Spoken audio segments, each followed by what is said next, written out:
Ce matin, j'aimerais prendre quelques minutes pour toucher un sujet qui est quand même cher à mon cœur. Et le thème de ce matin, on a vraiment eu l'occasion de pouvoir aborder depuis l'été dans le royaume. Et il y aura une mini-pause, mais c'est sûr qu'il y aura des liens avec l'été dans le royaume qui vont être touchés ce matin. Et ce matin, le sujet que j'aimerais amener ce matin s'intitule « Transformer pour discerner ». Et c'est pour plusieurs jeunes, si vous avez déjà eu l'occasion de vous impliquer dans le ministère jeunesse, un des sujets les plus forts qu'on amène dans les sujets, après le sujet des fréquentations, souvent c'est le sujet de la volonté de Dieu. Parce qu'on veut savoir ce que Dieu veut pour nos vies.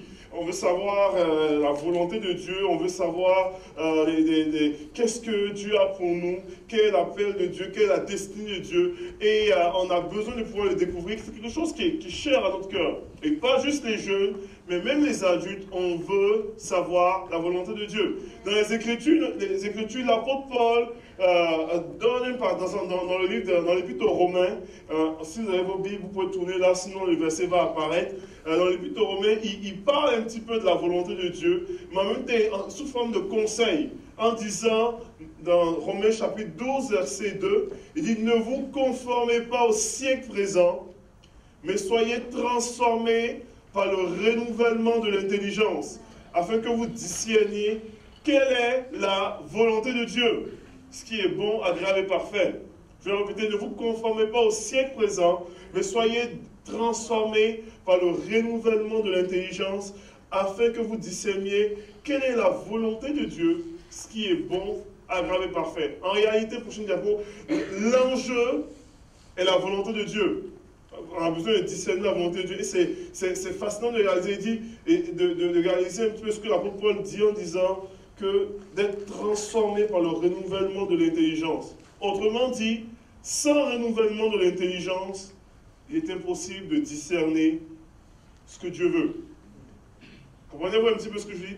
Sans renouvellement de notre intelligence, ça va être difficile de discerner ce que Dieu veut. Et ce qui est, cette réalité-là est encore plus vraie dans ma vie. Je savais ça dans les Écritures, tout ça.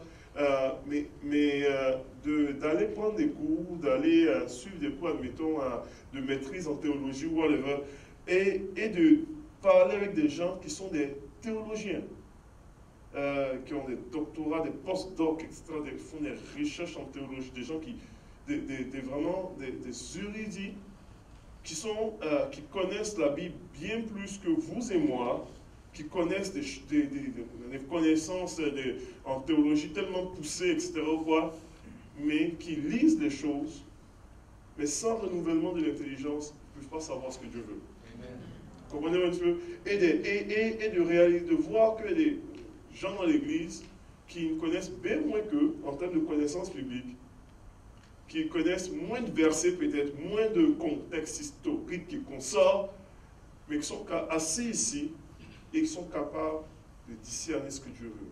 Sans renouvellement de l'intelligence, sans un renouvellement de notre intelligence, il est impossible de discerner ce que Dieu veut. Tu peux lire la Bible, tu peux connaître ça par cœur, tu peux la réciter la Torah, mais si Dieu ne fait pas un renouvellement de ton intelligence, s'il n'y a pas une transformation, tu ne peux pas discerner ce que Dieu veut.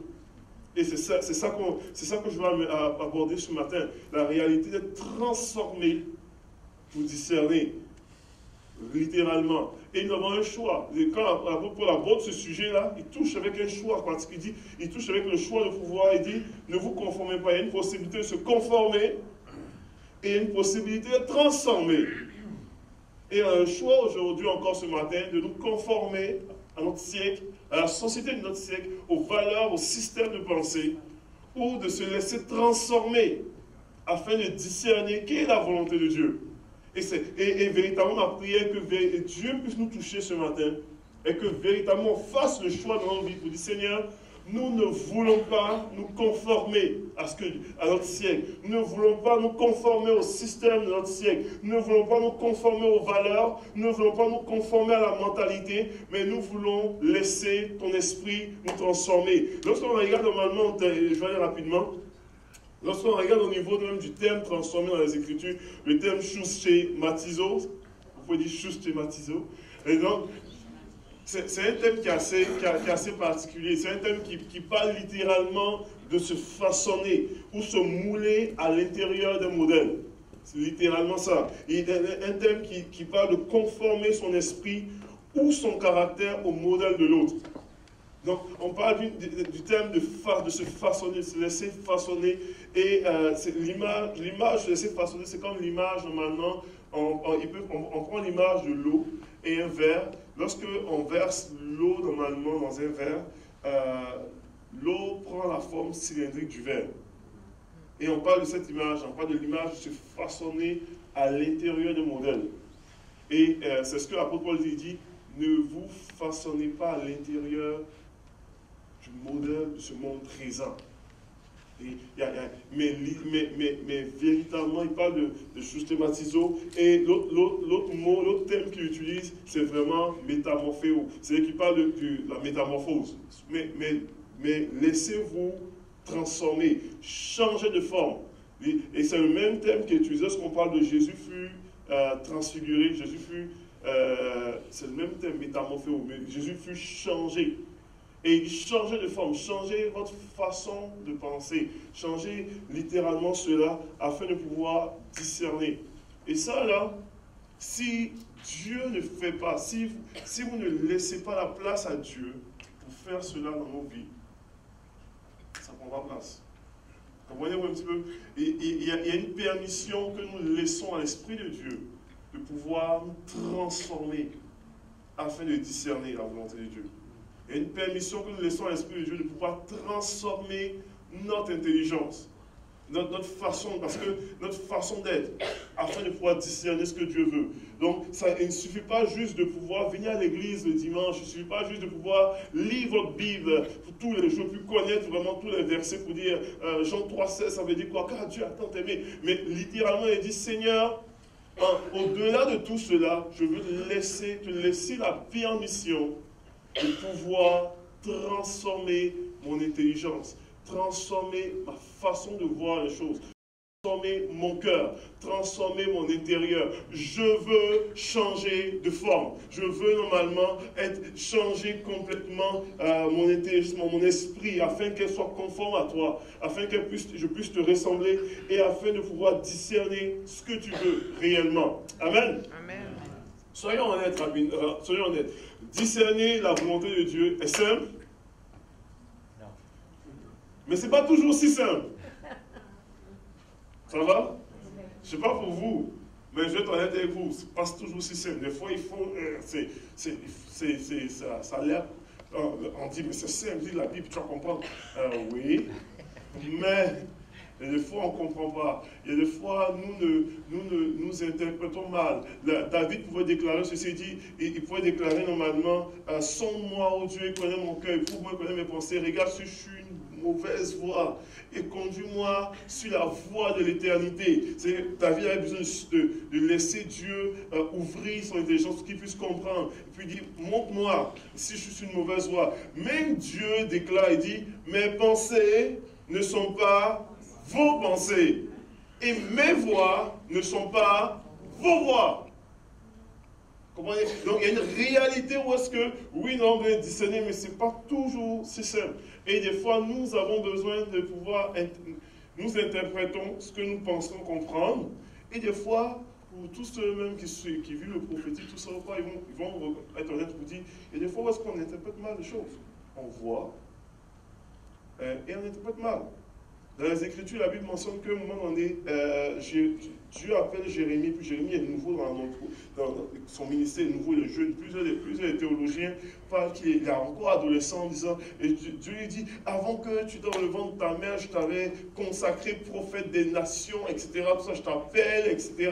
Et quand Dieu, normalement, donne cette parole, et puis il dit, je t'envoie normalement devant les grands, devant les rois, ils te feront la guerre, mais ils ne te vaincront pas. La première question et la première action prophétique que Dieu donne à Jérémie, il dit, que vois-tu, Jérémie?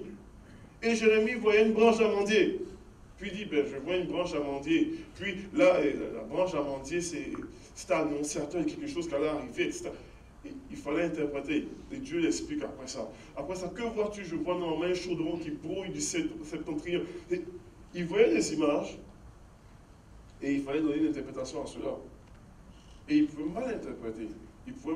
Et il fallait comprendre que la branche amandier annonçait quelque chose qui arrivait. Il y avait un chaudron qui bouait, qui était à l'est. Et puis tout ça voulait dire normalement qu'il y avait une calamité qui arrivait très bientôt.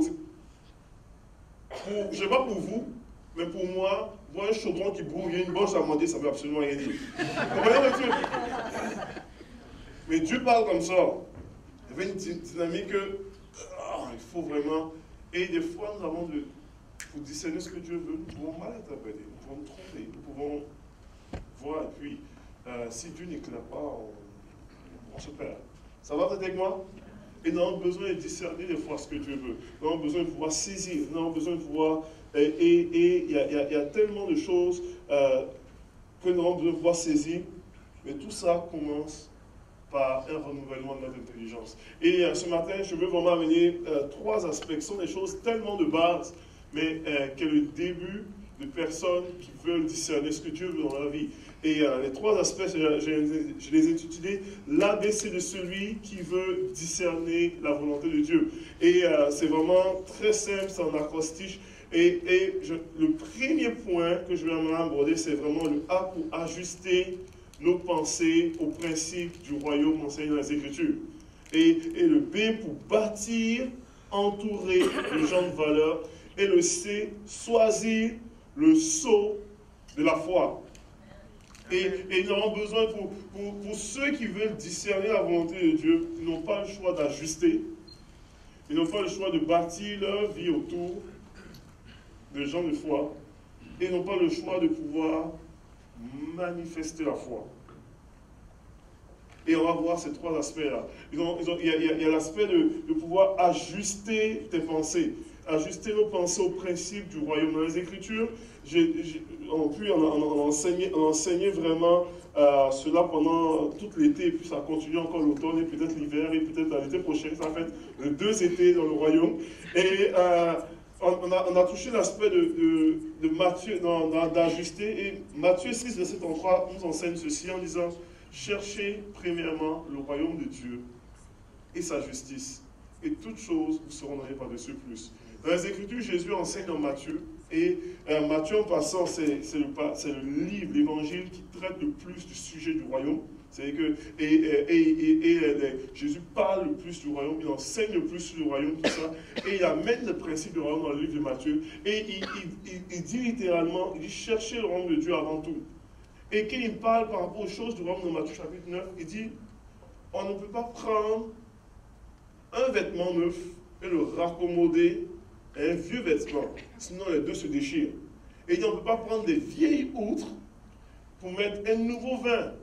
Puis, pour les gens de l'époque, ils le comprenaient très bien, parce qu'en mettant le nouveau vin avec la fermentation, les vieilles outres vont toutes se déchirer, ça ne marchera pas. Et un vieux vêtement avec un vêtement neuf, si on les raccommode ensemble, ça ne fonctionnera pas parce que ça finit par se déchirer aussi.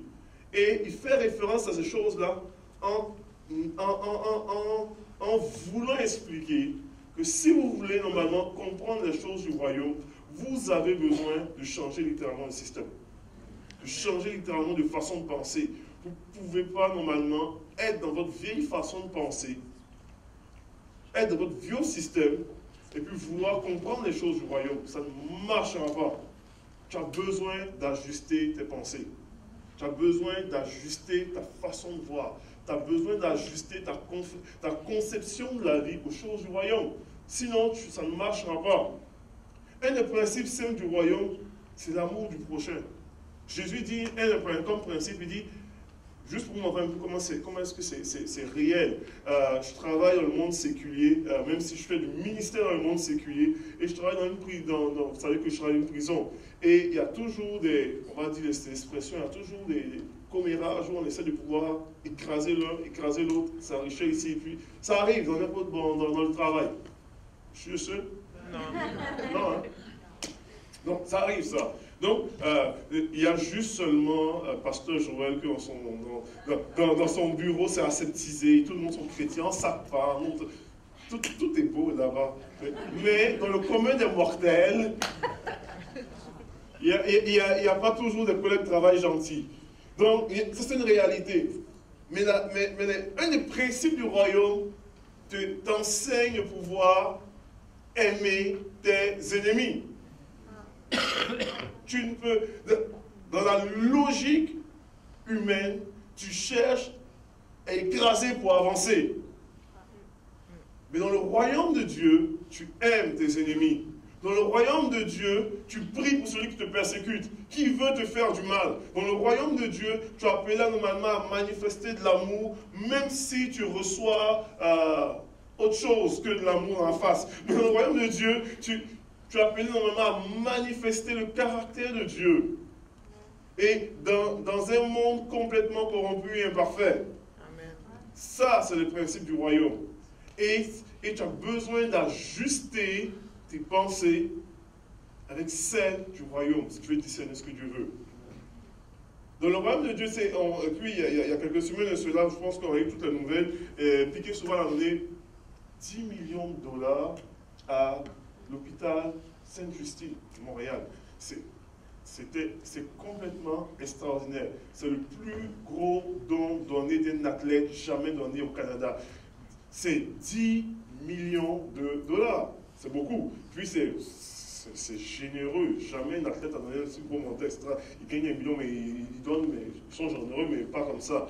Et c'était fantastique. Puis on en a parlé pendant des jours et des jours aux médias, à la radio, et puis j'entendais, et puis tout le monde capotait par rapport à cela. Et puis je regardais un petit peu au niveau des dons. Une des réalités, c'est que la province la plus généreuse au Canada, c'est le Manitoba.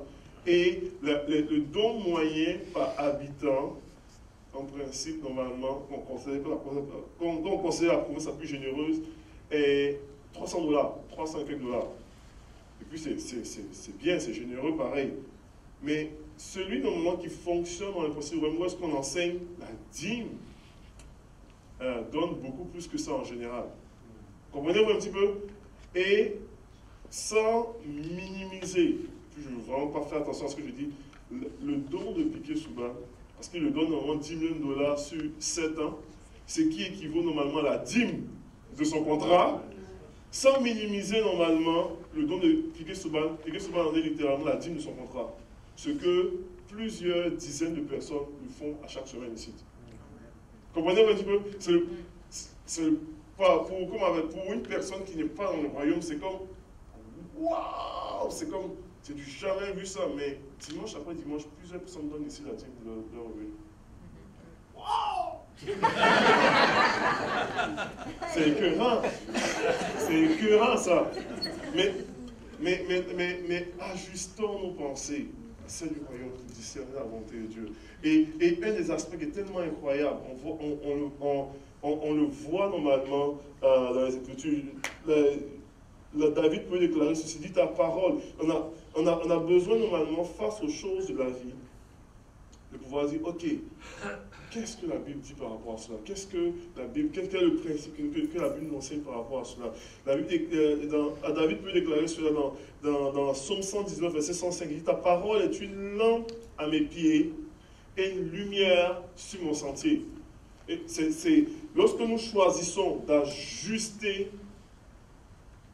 nos pensées, ajuster notre perception au principe du royaume, nous nous mettons à la bonne place pour discerner ce que Dieu veut.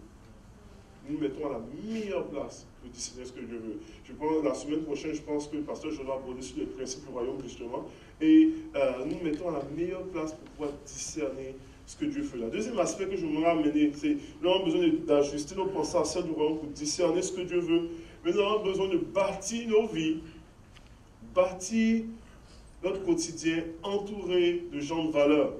Dans les Écritures, vous savez, la Bible déclare dans les Proverbes que quand la prudence fait défaut, le peuple tombe.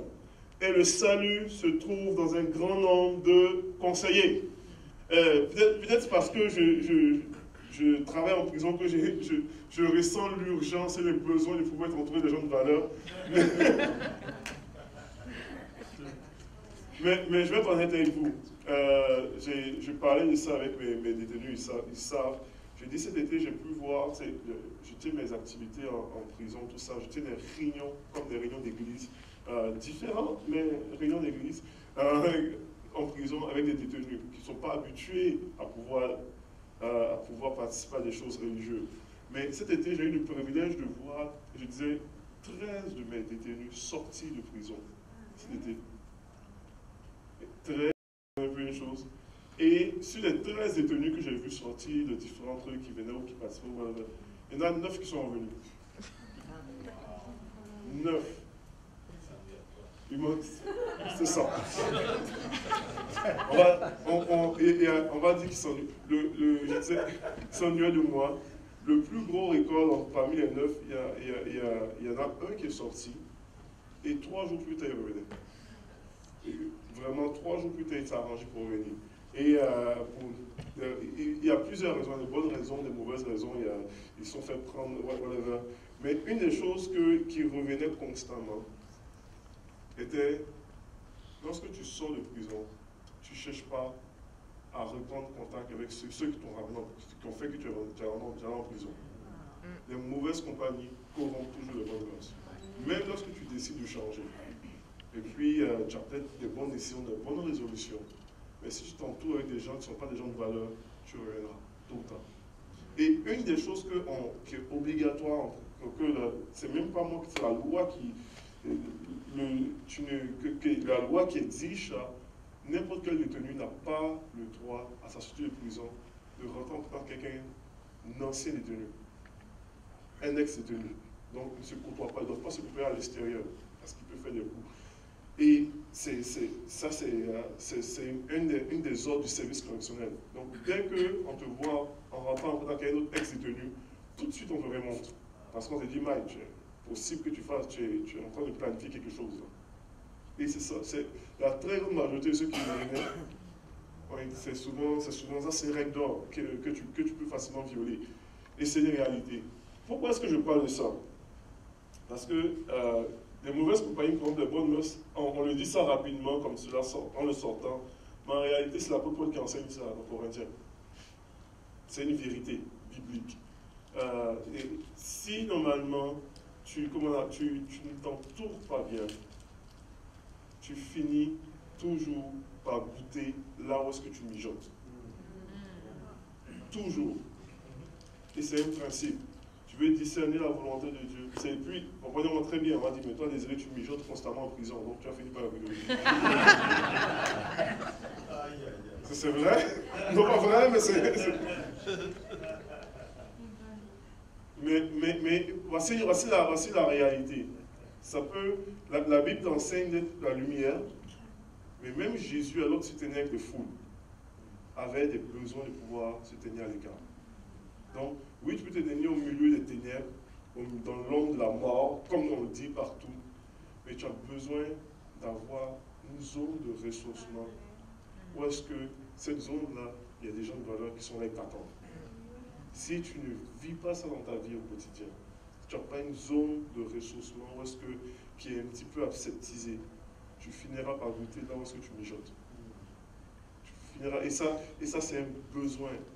C'est un besoin. Pour ceux qui discernent la volonté de Dieu, dans leur vie, ils ont toujours un petit cercle, ils ont toujours une zone où est-ce qu'il y a des gens de valeur qui sont capables de pouvoir éprouver, qui sont capables de pouvoir discuter avec eux, qui sont capables de pouvoir être authentiques avec eux, qui sont capables de pouvoir leur dire les vraies choses, qui sont capables de pouvoir les aider, qui sont capables de pouvoir prier pour eux, qui sont capables de pouvoir normalement les soutenir lorsqu'ils vont mal, ils sont capables de pouvoir être là. Et nous avons besoin de ça. Nous avons besoin de cela dans nos vies. Et même dans les Écritures, on le voit dans la vie de plusieurs personnes qui avaient des conseillers autour. L'exemple de Moïse et Jéthro. J'ai déjà raconté cela ici. Je dis Moïse, normalement, consultait Dieu jour après jour, pour saisir ce que Dieu voulait pour le peuple. Et Jéthro est venu le voir. Et Jéthro lui a dit, écoute, ce que tu fais là, c'est mal. Puis, moi, quand je lis ce passage, j'ai toujours saisi de ça. Il dit, Mike, c'est incroyable. Moïse consulte Dieu tous les jours. Dieu parle à Moïse tous les jours. Mais ça prend une autre personne pour venir dire à Moïse, Moïse, ce que tu fais là est mal parce que tu es en train de mourir à petit feu. Et pourtant, Dieu aurait pu dire directement à Moïse. Et Moïse, s'il aurait été moindrement orgueilleux, il aurait dit, mais tais-toi, Dieu me parle tous les jours, Dieu me dirait si ça va pas bien. Mais ça prenait une personne à côté de Moïse pour pouvoir lui dire cela. Et je peux vous citer plusieurs exemples comme cela. Des exemples des hommes d'hommes et de femmes de Dieu, hommes de foi qui avaient besoin de pouvoir être entourés par des gens de valeur. Et un besoin de cela dans nos vies. On a besoin de cela dans nos vies. Et dans les Écritures, dans l'Église, l'apôtre Paul encore va enseigner sur ça, en parlant de ce besoin de l'un de l'autre. Il va même enseigner ça même par rapport à discerner la volonté de Dieu. L'apôtre Paul lui-même, alors qu'il était appelé à aller parmi les nations comme apôtre, et il raconte dans Galates qu'il a reçu l'appel, tout ça ou quoi. Il était dans une église, la Bible déclare qu'il servait à Antioche, il enseignait à Antioche, et Dieu a parlé de façon prophétique en disant, mettez-moi à part Paul et Barnabas pour l'œuvre à laquelle je les ai appelés. Et la Bible déclare que l'église a reçu la parole, il y a eu un examen, ils ont vu que c'était correct, ils ont imposé les mains à Paul et Barnabas pour le relâcher, pour aller servir. Donc l'apôtre Paul, lui-même, quand il parle par rapport à ça dans Thessaloniciens, et Thessaloniciens 5, verset 21, où il parle de l'examen des choses, il parle littéralement en disant normalement, ne méprisez pas les prophéties. C'est que, à travers même de façon prophétique, Dieu peut révéler sa volonté, parce que lui-même l'a vécu ça. Il dit, ne méprisez pas, il dit, mais examinez toutes choses et retenez ce qui est bon. Comment est-ce qu'on peut examiner toutes choses s'il n'y a pas des gens de valeur qui écoutent pour pouvoir normalement... Comprenez-vous un petit peu? Il y a une dynamique où est-ce qu'il y a un besoin d'être entouré. Même lorsqu'on reçoit quelque chose, on discerne quelque chose, ok, bon, Dieu nous a parlé, puis voici ce qu'il en est. Et puis les gens de valeur qui sont là, puis qui examinent et qui sont capables de dire, ok, ça c'est bon à retenir, c'est bon à être relâché, on va prier pour toi. Et on va avancer, on va vraiment voir cela. Et c'est un des secrets de ceux qui veulent durer longtemps dans leur vie spirituelle, dans leur ministère, et qui veulent normalement discerner la volonté de Dieu. Parce que autour de conseillers, autour de gens de valeur, souvent, même lorsqu'on interprète ou lorsqu'on saisit, les choses peuvent beaucoup plus se clarifier, se raffiner. Et on peut normalement pouvoir saisir, ok, Dieu veut dire cela. Dans les Écritures, si vous lisez dans Actes des Apôtres, à plusieurs, je vais parler de l'appel normalement de Paul, où est-ce que Paul a discerné, mais il y a d'autres exemples dans Actes des Apôtres, où est-ce que les gens ont eu à discerner pour dire, ok, c'est parce que Dieu veut faire cela, c'est parce que ils ont... Et quand normalement l'apôtre Paul parle normalement dans Actes chapitre 16, où est-ce qu'il a une vision, il dit j'ai une vision, et il a voulu partir dans une classe. L'Esprit de Dieu ne le permet pas, il veut partir dans une classe, les portes se ferment. Et la Bible déclare qu'une nuit, Paul eut une vision, et dans la vision, il voit un Macédonien qui dit, viens, passe par chez nous, secours-nous. Et Paul raconte, et puis la Bible déclare ceci, il dit, nous concluons. C'est que nous avons conclu, après l'examen de ce que Paul a expliqué, ils examinent pour dire, non, on conclut que Dieu voulait que nous allions. C'est pas Paul, en tant qu'équipe, en tant que groupe avec qui ils voyageaient, ils ont conclu que ok, la volonté de Dieu, là, c'est vraiment que nous allions en Macédoine. Et parmi les voyageurs, il y avait Paul, il y avait Luc, il y avait Silas, et ils ont conclu que, ok, c'est ce que Dieu voulait. Mais tout ça est passé par être entouré par des gens de valeur, qui sont capables d'examiner, pour dire, ok, voilà où est-ce que Dieu veut. Et nous allons discerner la volonté de Dieu. Est-ce que ça va? Je n'ai pas perdu, là? Vous êtes avec moi? Mais nous avons besoin normalement de pouvoir être entourés de gens de valeur dans nos vies, dans notre quotidien, dans ce que nous vivons. Puis on parle par rapport à la volonté de Dieu. Une des facettes les plus extraordinaires pour pouvoir discerner, c'est de pouvoir bâtir entouré de gens de valeur. Je vais terminer avec le dernier point ce matin. Nous avons besoin normalement d'ajuster nos pensées au principe du royaume enseigné dans les Écritures. Bâtir, entouré de gens de valeur. Le dernier point, nous avons besoin de choisir de sauter. Vous savez, puis je vais terminer avec ça. J'espère que je n'ai pas disparu de la caméra. Je n'ai pas pensé, je l'ai fait.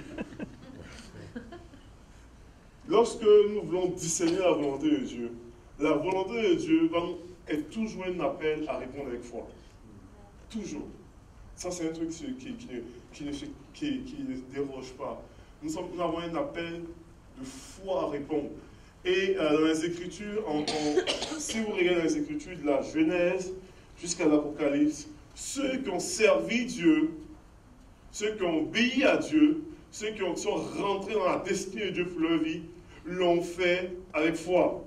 La Bible déclare que sans la foi, nous pouvons être agréables à Dieu. Donc, il y a un appel à répondre avec foi. Il y a un appel à faire le saut. Lorsque Dieu appelle Abraham, c'est un appel de foi. C'est un appel à répondre avec foi. C'est un saut de la foi. Lorsque Dieu appelle Moïse à retourner en Égypte, c'est un saut de foi. À pouvoir faire parce qu'il risque sa tête, il risque sa peau, il risque de mourir et il appelle à aller juste avec un bâton pour confronter la plus grande puissance du monde connu à l'époque.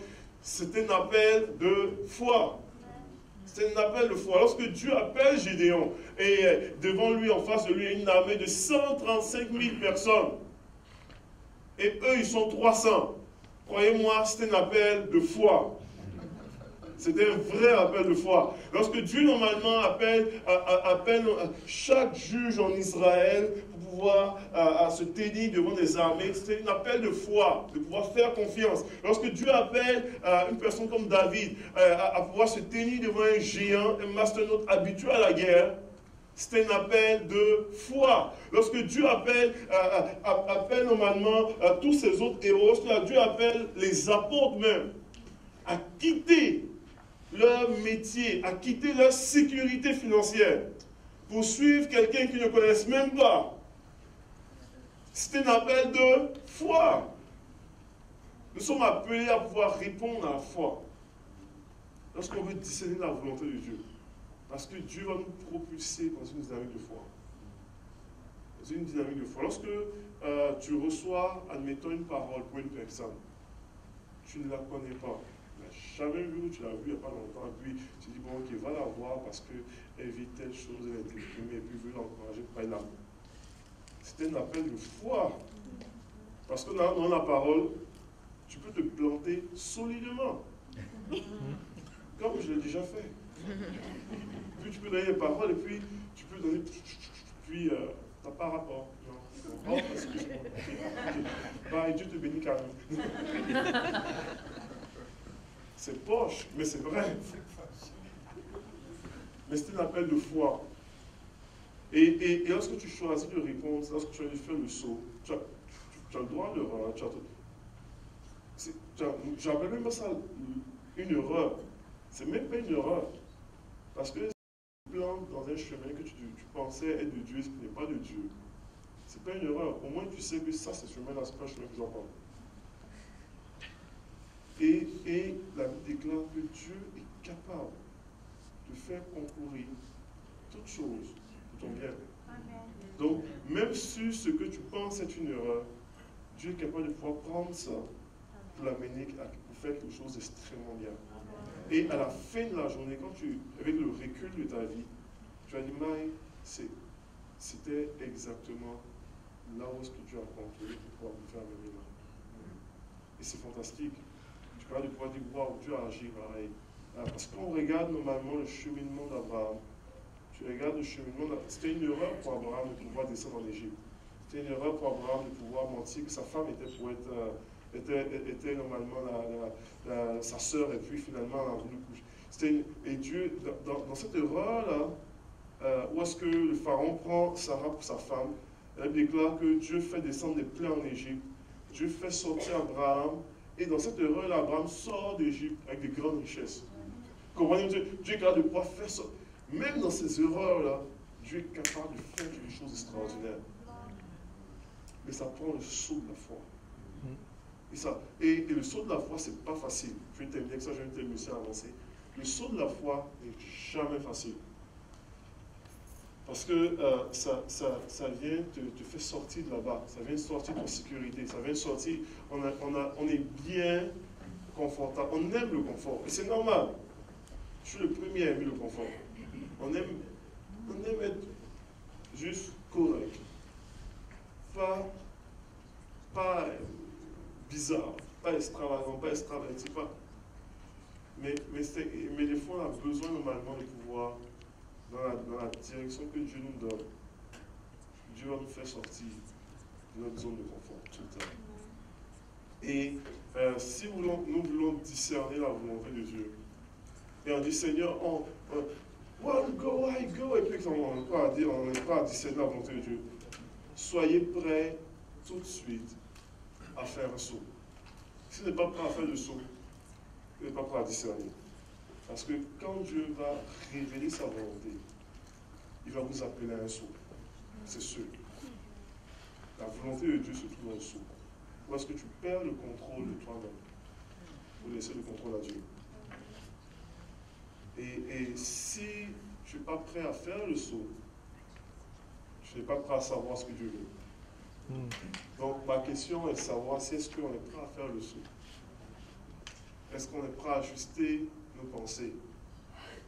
Est-ce qu'on est prêt à bâtir autour des gens de valeur pour discerner ce que Dieu veut? Parce que quand on choisit de se permettre l'Esprit de nous transformer, il nous change complètement et il nous appelle à penser autrement, dans un autre système de valeurs et de pensée, celle du royaume. Je vais terminer mon message tellement simple. Et puis, je vais faire un appel ce matin. Je vois qu'il me reste quelques minutes. On n'aura pas beaucoup de temps, mais je veux juste faire un appel ce matin. Je ressens dans mon esprit qu'il y a des personnes ici ce matin qui sont dans un moment charnier pour eux, dans un moment crucial, un moment charnier de leur vie. Où est-ce que il y avait un désir, envie de pouvoir discerner ce que Dieu veut, une direction de Dieu pour leur vie. Jusqu'ici, vous avez pris des décisions sur la base des circonstances. Les portes fermées, ça veut dire ça. Donc ça veut dire telle chose, telle. Et vous avez déduit des choses comme ça sur la base des circonstances. Et je sens dans mon cœur que ce matin, Dieu vous appelle à pouvoir ajuster vos pensées. Les circonstances peuvent être trompeurs. Et des fois, les circonstances peuvent vraiment donner une belle direction. Mais à d'autres fois, les circonstances peuvent être trompeurs. Et vous avez besoin de pouvoir ajuster vos pensées. Vous avez besoin d'ajuster vraiment votre vision à celle de Dieu. Besoin de vous entourer. Il y a des personnes qui sont ici, puis le Seigneur parle à mon cœur par rapport à certaines personnes qui sont seules. Oui, ils sont en foule. Le dimanche matin, ils sont avec la gang, puis ils sont heureux, tout ça ou quoi. Mais dans ce que vous vivez profondément, personnellement, vous êtes vraiment tout seul. Vous êtes vraiment tout seul. Et il y a une interpellation spirituelle ce matin, interpellation de l'Esprit de Dieu. Vous dit, tu ne restes plus tout seul comme cela. Entoure-toi. Tu as besoin de t'entourer. Pas juste inviter les gens à souper chez toi, là, mais à pouvoir t'entourer dans ce que tu vis. Avec des gens de valeur. Avec des personnes qui vont pouvoir normalement t'influencer, te tirer vers l'avant. Et il y a d'autres personnes qui doivent normalement sortir de leur barque. Que Dieu vous appelle à sortir de votre barque ce matin. Appelle à sortir de votre barque. À pouvoir faire confiance à Dieu, malgré les circonstances. Malgré les circonstances qui semblent défavorables. Quand Dieu a appelé, vous savez, quand Dieu a appelé Pierre à sortir de la barque, l'eau n'était pas calme. En réalité, il y avait la tempête. Il y avait des grandes vagues. Les circonstances étaient profondément défavorables. Ce n'était pas le moment de le faire. En fait, c'est jamais le moment de sortir de l'eau. Mais ce n'était pas le moment particulièrement de le faire. Les circonstances étaient profondément défavorables. Et Dieu a appelé Pierre à sortir pareil. Et peut-être ce matin, tu es venu et tu regardes les circonstances. Et les circonstances semblent défavorables. Et Dieu t'appelle à choisir le saut de la foi. Pareil. C'est un écho qui résonne dans ton cœur par rapport à ces différentes différents points. On dit, Seigneur, je veux discerner ta volonté. Je veux discerner ce que tu veux pour ma vie. Je veux être transformé pour discerner. Viens renouveler mon intelligence. Je donne la permission de venir faire une œuvre en moi, de me toucher en profondeur. Je donne la permission à ton esprit de me rencontrer, afin d'être transformé. Parce qu'en moi, il n'y a aucune volonté de me conformer, mais tout en moi désire être transformé. J'aimerais qu'on puisse se lever, s'il y a un désir comme cela, qu'on puisse se lever devant notre Dieu, et qu'on puisse vraiment transformer, on puisse terminer ce moment avec un moment de prière, un moment de cri vers Dieu, un moment où est-ce qu'on répand notre cœur devant Dieu, où est-ce qu'il y a un soupir dans notre cœur, où est-ce qu'il y a un soupir dans notre âme. Vous dites, Seigneur, on désire connaître ta volonté. On désire discerner ta volonté. On désire faire ta volonté. On désire répondre à ton appel. On désire, Seigneur Dieu, plonger dans ce que tu désires pour nous. On désire te laisser la place, te donner la permission de nous transformer de l'intérieur, afin de pouvoir changer de forme, afin de ne pas être conformé au système de ce monde, mais afin d'être transformé par toi dans le nom de Jésus.